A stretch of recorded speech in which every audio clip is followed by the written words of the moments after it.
Alright, let's go! Dahil birthday ng aking lolo, kakain kami sa labas dito sa Big 3 Resto Bar sa halagang 699 pesos. Sulit na kasi lahat unli. Unli pork and beef, meron ding enoki mushrooms, wagyu cubes, at meron ding seafoods gaya ng tuna and salmon sashimi, baked scallop, fresh oysters. Hindi rin mawawala ang tempura. Pero ang nagustuhan ko sa lahat, itong baked oysters, napaka-juicy. Meron din silang fresh shrimp na i-grill natin. Ang nagustuhan nga ni birthday boy ang tempura kasi favorite niya ang shrimp. At dahil nga more than 6 packs kami, meron tayong free crispy ulo galing sa Big 3 Resto Bar. Sobrang crispy. Located pala to sa Novaliches, Manila, mga kapulutan. Marami ng vlogger na nagpunta dito. Sa baba nga ng restaurant, merong car washan at namit namin si big boss nila. After naman namin kumain, dumiretso na kami sa Pasay. Magche-check-in muna kami sa binook naming place. Magpapahinga lang saglit si birthday boy, nabannog daw nagna.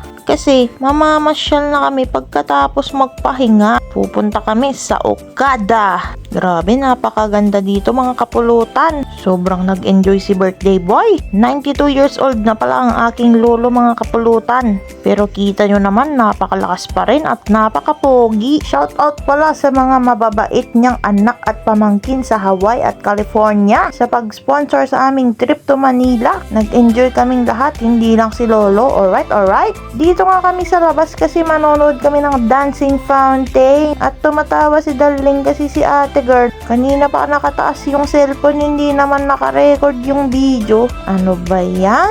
After namin nga masyal sa Okada, lumabas na kami. Kinaumagahan na nga lang nung nakarecord ako. Dito pala kami kakain sa The Orange Bucket, the house of the famous Cajun sauce seafoods. Alright. Napakasarap ng seafood mix nila dito na may Cajun sauce mga kapulutan. Yung isa naman garlic buttered. At itong best seller nila yung Cajun. Yung sauce pa lang nito ulam na. Meron ding baby back ribs at buffalo wings. Sulit na sulit talaga mga kapulutan. Promise, napakasarap dito. Hindi magsisisi. Napakatatlong kanin yata ako dito mga kapulutan kasi grabe, napakasolid talaga. Sa Pasay din pala itong The Orange Bucket mga kapulutan kung gusto nyong pumunta.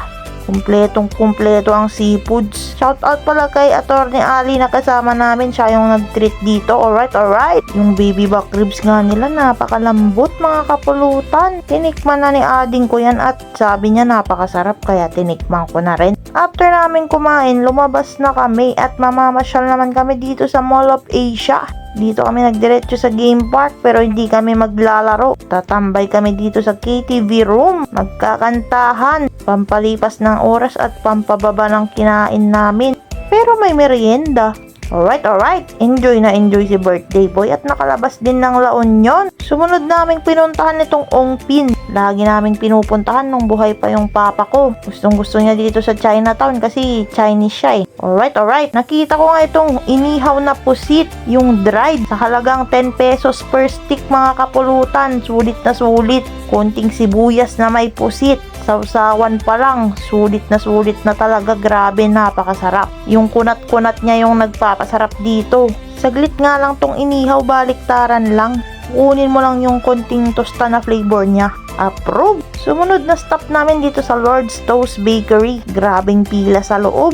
Pinipilahan kasi grabe, sa labas pa lang amoy na. Itong egg tart na to. Hard yung crust niya pero yung sa loob niya napaka-fluffy at soft. Approve! Next naman, syempre, itong tanghulo. Strawberry siya na coated ng sugar. Tinikman na nga ni Dalek. Kasi mahilig siya sa sweets. Ako ayoko ng sweet. Bumili din kami ditong sugar cane. Kaso naubos daw kaya itong cucumber na lang. Masarap din naman. Next stop, itong Estero fast food na lagi namin kinakainan nung mga bata pa kami. May frog legs nga sila. Kaso hindi na ako naka-order kasi busog na talaga kami. Umorder na lang kami dito sa fried siopaw na pinipilahan at nagte-trending din. Hindi ko na nga rin nakain kaya si Lolo na lang yung kumain kasi busog na ako. Approve, sabi ni Lolo. At yun ang ating last stop. Babalik na kami ng La Union. Pauwi na nga kami. Biglang sumakit yung tiyan ko. Nasobrahan sa food trip mga kapulutan. Tinakbo ako sa emergency. Pero wag kayong mag-alala. Okay naman na ako. Nasobrahan lang ng kain. Thanks for watching. Alright.